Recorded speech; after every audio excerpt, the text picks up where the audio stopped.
Talvez essa situação esteja acontecendo aí na sua casa.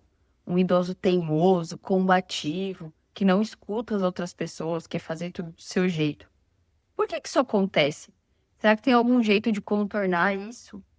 Meu nome é Esther, eu sou médica e geriatra formada pela USP e hoje eu vou falar sobre teimosia em idosos. Primeiro, é importante destacar aqui que eu estou falando sobre idosos com cognição preservada. O que é isso? Idoso que não tem demência.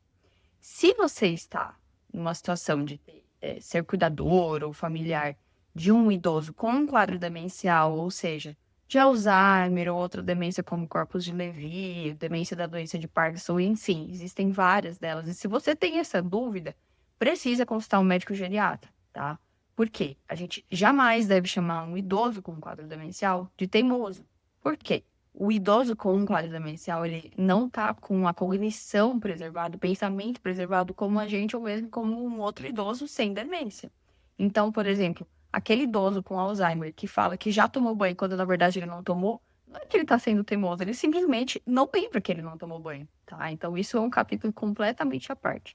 Se você quer um vídeo em que eu fale sobre justamente como lidar com essas situações de combatividade com idosos, principalmente com Alzheimer, deixa um comentário aqui embaixo para eu saber que existe essa necessidade, que eu vou ter o maior prazer em fazer esse vídeo. Mas hoje a gente vai falar sobre outro tipo de idoso, o idoso sem demência, que é a maioria. É o idoso que sim consegue pensar, consegue raciocinar. Por que essas teimosias acontecem com tanta frequência? Por alguns motivos. Primeiro deles, um idoso tem história. Se eu, você, com 30, 40, 50 anos de idade, a gente já tem história, a gente já tem nossas opiniões muito bem formadas, muito mais bem formadas do que o adolescente, uma criança que tem menos anos de história. Imagina uma pessoa com 70, 80, 90 anos de idade. Ela tá ali. Ela tá ali para contar pra gente que a vida dela deu certo, que as coisas que ela fez até hoje têm dado certo. Imagina que difícil agora vir alguém e falar que ela deve fazer as coisas de forma diferente, sendo que a vida inteira ela fez isso dessa forma. Se coloca um pouco no lugar. É sim uma situação difícil. Essas pessoas muitas vezes fizeram as coisas da mesma forma de sempre e a vida tem cada vez mudado de forma mais rápida. Ou seja, dos 30 aos 40 anos de idade da vida dele, as coisas não mudaram tão rápido quanto estão mudando agora. Então, uma coisa que a gente falou para ele 5 anos atrás, muitas vezes já não é mais verdade agora. Então, esse é um dos principais motivos. O segundo motivo é o fato de que muita gente desrespeita o idoso, infantiliza esse idoso. Muita gente acha que o idoso, por ter se tornado idoso, agora se tornou filho. E não, gente. Não existe frase mais errada do que agora que meus pais estão idosos, eu vou me tornar mãe deles para cuidar deles. Não. Idoso é diferente de criança. Uma criança precisa de cuidado 100% do tempo. Uma criança precisa de educação, precisa ser ensinada. Ela tá, digamos que, crua. O idoso não. O idoso é um adulto que envelheceu. Ele é um idoso com mérito, inclusive, de ter conseguido chegar lá. Então, ele é uma pessoa que tem uma história de vida. Então, ele é uma pessoa que tem uma história de vida, que tem anos de vida e que merece ser respeitado como tal. Então, muitas vezes, a teimosia desse idoso não está sendo nem pelo que se fala, mas sim pelo jeito que se fala. Imagina só, se você tem filho aí, imagina esse filho que você educou, que você está educando, você viu crescer, ensinou todas as coisas, e ele simplesmente chega na sua casa impondo tudo do jeito dele. Você não está despersonalizado só por ser idoso. O idoso continua sendo um adulto. Então, muitas vezes o motivo dessa teimosia é justamente esse jeito com que se está falando, esse desrespeito que se está usando. Idoso não deve ser infantilizado, jamais. Bom, beleza, eu já entendi então que os idosos muitas vezes são teimosos justamente porque eles têm uma história, eles fizeram isso a vida inteira de uma certa forma e deu certo. E muitas vezes eles não entendem o motivo de mudar a forma com que fazem, porque às vezes sim é necessário mudanças. E eu já entendi também que muitas vezes não é nem o que se está falando, e sim o jeito que se está falando. E o que a gente pode fazer para melhorar isso? Não existe nenhuma fórmula de bolo, infelizmente. Eu adoraria trazer aqui uma fórmula mágica, uma pílula que vem de farmácia pra gente ajeitar isso. Mas existe sim um passo a passo que ajuda a dar ali uma quebrada nessa teimosia, vamos dizer assim, ou muitas vezes mesmo que não quebra essa teimosia, melhora a convivência familiar. Vamos lá? Primeiro, entenda o motivo dessa teimosia. Se eu tô falando pro meu avô o tempo inteiro que ele precisa fazer academia e ele fala não, não, não, por que será que ele tá dizendo que não precisa fazer academia? Muitas vezes é porque ele não vê motivo para fazer academia. Por exemplo, o idoso pensa, poxa, academia é uma coisa muito recente, a vida inteira a gente viveu bem, aí você precisa fazer academia. Claro, mas antigamente os empregos eram diferentes, né? As pessoas, elas roçavam a própria casa, moravam em casa, tinham um quintal, limpavam a casa, elas tinham trabalhos mais braçais, de forma que muitas vezes eles faziam muito mais academia do que a gente hoje em dia, no seu dia a dia. Hoje em dia, não, a gente tem empregos muito mais sedentários, a gente trabalha o dia inteiro sentado, né? Então, na cabeça dele, a academia é uma coisa recente, aí por que que tá existindo agora? Ou então, muitas vezes, ele realmente teve um emprego que fez com que ele trabalhasse a vida inteira ali com trabalho braçal, só que isso já passou. E aí faz 20 anos que ele tá aposentado, que ele tá ficando o dia inteiro sentado na frente da televisão.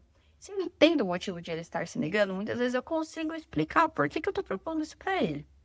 Segundo, a gente deve focar, trazer as ideias, né? Trazer o que que a gente está imaginando ali para ajudar aquele idoso em segurança, em saúde.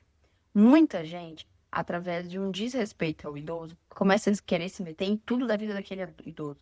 Então começa a querer se meter no jeito que se veste, na cor de roupa que tá usando, na decoração da casa. Gente, lembra que eu acabei de falar que o idoso não deixa de ser adulto, que ele continua sendo adulto, continua sendo idoso.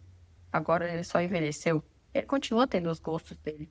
Ninguém vai entrar, imagina alguém entrar na sua casa e se meter no jeito que você decora a sua casa. Isso é absurdo, né? Então a gente deve focar, se você está tentando trazer mudanças para a vida de quem você ama, seus pais, seus avós, a gente deve focar em segurança, em saúde. A gente deve comprar algumas brigas nesse sentido e deixar o restante de lado, o jeito que ele faz as coisas. Se ele não está prejudicando a saúde dele, não está prejudicando de uma forma muito aguda, principalmente se é algo que ele fez a vida inteira assim, isso deve ficar de lado. Terceiro, a gente pode conversar, negociar. Se eu já entendi o motivo, eu posso justamente de uma forma conversando, sem impor isso de forma alguma. Tentar explicar. Olha, vô, eu acho que o senhor devia fazer academia por causa disso, disso, disso. Lembra que o médico falou isso? Vamos negociar? Vamos, quem sabe, começar uma vez por semana só, numa academia que o senhor escolher. Ou então, tem alguma coisa que eu vou esteja fazendo que incomoda o senhor? Ah, tem sim. Você tá indo dormir muito tarde quando dorme aqui e o senhor me atrapalha. Ah, então tá bom. Então vamos negociar que eu não vou mais ir dormir tarde e aí o senhor vai na academia. Só um exemplo. Essa negociação, esse mostrar que a gente também está disposto a fazer mudanças pela nossa saúde. E a gente também precisa estar, tá? E aí eu vou contar uma história legal do meu consultório. Eu tenho uma paciente que ela tem problemas com alcoolismo há muitos anos, infelizmente. Ela bebe bastante. E os filhos estavam querendo que ela parasse de beber, mas ela não estava com vontade nenhuma. E aí ela falou, doutora, ninguém vai na casa de um adulto que tem problemas com alcoolismo e sai escondendo as garrafas de bebida dele. Porque sabem que aquela pessoa escolheu aquilo. Pelo bem, pelo mal, ela escolheu aquilo. E realmente, nós adultos, a gente tem nossos hábitos errados também, né? Muita gente não faz atividade física, fuma, come comida muito errada, não dorme direito. E ninguém sai lá arrancando a gente pelos cabelos para fazer as coisas direito. A gente tá assumindo as nossas escolhas, certo? E essa minha paciente falou: por que agora que eu sou idosa, as pessoas acham que tem direito de sair se metendo nesse sentido, né? Querer meu bem, tudo bem, mas esconder e impor que eu pare de beber através de esconder as minhas coisas, a minha bebida? Não, isso tá errado, só porque eu sou idosa. É verdade, ela tem razão. Por mais que a gente saiba que o idoso, ele infelizmente tem muito mais riscos de desenvolver problemas, desenvolver doenças, principalmente por conta do alcoolismo ou por outros motivos, ela ainda assim tem direito de escolha. Ela tá sabendo, ou mesmo que ela não esteja sabendo, ela não tá afim de saber os problemas com os quais ela vai lidar. E essa mesma paciente, olha só que interessante. Nesse dia eu conversei com os filhos, eu falei, a gente vai estar sempre aqui, eu vou estar sempre oferecendo tratamento para ela e sempre explicando os malefícios de ela estar bebendo. Mas essa escolha é dela.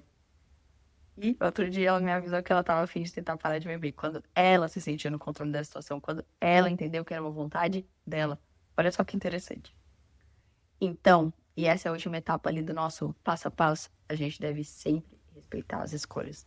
Se esse idoso tem cognição preservada, ou seja, não tem demência, ele tem capacidade decisória, ele sabe o que ele está fazendo, ele decidiu aquilo. Por mais difícil que possa ser, e eu sei que ver alguém que a gente ama fazendo algo que pode ser ruim para a saúde ou para a segurança dele, eu devo permitir, eu devo. Não é nem uma questão de permitir, ele é adulto, né? Ele responde pelos seus próprios atos. E o máximo que eu consigo fazer é realmente conversar. Sim, eu devo conversar. Se eu tô vendo que, poxa, minha avó a vida inteira fez isso desse jeito, mas agora ela já tá mais perigoso ela fazer assim, porque ela já não tem a mesma mobilidade. Muitas vezes o idoso tem sim que fazer mudanças em relação a quando era adulto. Mas eu posso conversar, eu devo conversar, eu devo explicar, eu devo trazer o lado como família também, falar: "Olha, vô, será que assim você não vai estar até prejudicando a nossa família, né, se acontecer algum problema, algum acidente? Vamos olhar por todos os lados, vamos negociar, porém, se a palavra final dele como pessoa for não, aí realmente a gente deve dar um passo para trás e aproveitar todo o resto para não atrapalhar todos os momentos em família". Não é fácil, com certeza. Mas existem sim mudanças que ajudam a gente a dar dicas, sugestões para a mudança de vida daquele idoso, ou mesmo se não ajudar nesse sentido, ajuda a melhorar a convivência familiar. A gente sempre deve respeitar o idoso como um adulto que envelheceu. Idoso jamais vira criança. Espero ter gostado desse conteúdo. Até mais.